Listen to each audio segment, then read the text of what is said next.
नमस्कार, जय हिंद, वंदे मातरम। आप लोगों के साथ एक नए टॉपिक के साथ मैं फिर हाजिर हूं, आपका दोस्त अभिषेक।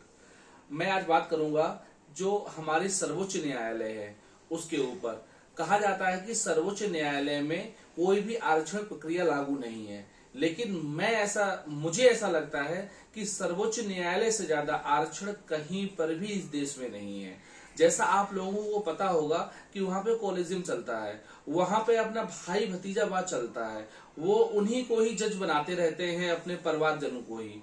इसलिए मुझे ऐसा लगता है कि जो इंटेलिजेंसी है वो वहां तक नहीं पहुंच पाती है जो वहां पहुंचनी चाहिए। इसका एक अभी जीवंत उदाहरण मैं आपको देता हूं।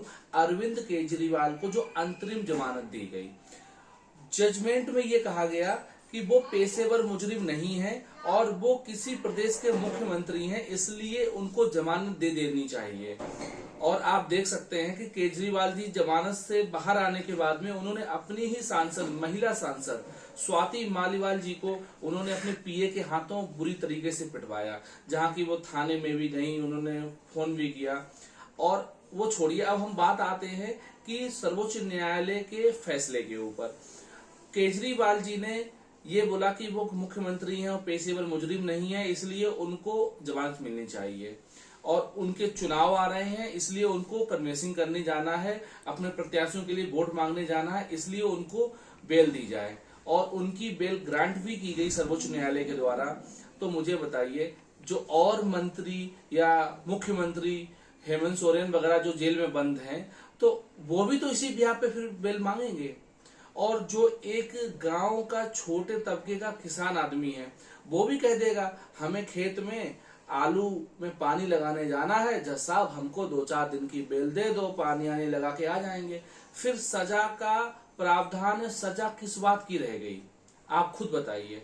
मतलब किसान या जरूरतमंद हर किसी व्यक्ति को जरूरत है। आपने गलत किया है, आपके ऊपर आरोप सिद्ध हुए हैं, नहीं हुए, आप प्रमुख मुजरिम हैं, आपको सजा काटनी ही पड़ेगी। ऐसा नहीं है कि बस आपने किसी से बोल दिया कि हम बेल चाहिए है, सुप्रीम कोर्ट आपको बेल दे दे। ऐसा न्यायपालिका में बिल्कुल भी नहीं होना चाहिए। और खासकर ये वामपंथी विचारधारा की जो न्यायपालिका है, हमें इससे मुक्ति मिलनी चाहिए। कॉलेजियम वहां से खत्म होना चाहिए। वहां पे गुणवान और इंटेलिजेंट लोगों की पहुंच होनी चाहिए। जैसे कि केजरीवाल जी जैसे लोग जो मुख्य आरोपी हैं शराब घोटाले में, वो बाहर निकल के ना आए। पेशेवर मुजरिम नहीं थे तो स्वाति मालीवाल जो उनकी खुद एक महिला सांसद हैं, उनके ही घर में उनके पीए के द्वारा पिटाई हुई और अभी तक उसके ऊपर कोई भी इन्होंने कदम नहीं उठाया है। इससे पता चलता है कि आप शराब घोटाले के साथ साथ आपने अपने गुरु अन्ना हजारे को भी धोखा दिया हुआ है और एक महिला का आप कितना सम्मान करते हैं। आपने स्वाति मालीवाल को अपने पीए से पिटवाया है। सर्वोच्च न्यायालय को हर चीज को ध्यान में रखकर, कोई मंत्री है, विधायक है या कोई ऊंचे पद पे, इसलिए बेल नहीं देनी चाहिए।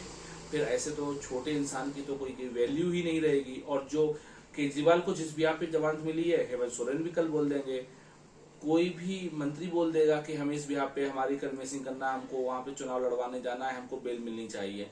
ये गलत है। केजरीवाल जी को जमानत मिली है, ये इसका मैं विरोध करता हूं। और उससे भी ज्यादा विरोध में सर्वोच्च न्यायालय का करता हूं, जो उन्होंने ऐसा फैसला सुनाया जो कि एक दूसरे अपराधियों के लिए एक राह आसान करने वाला है।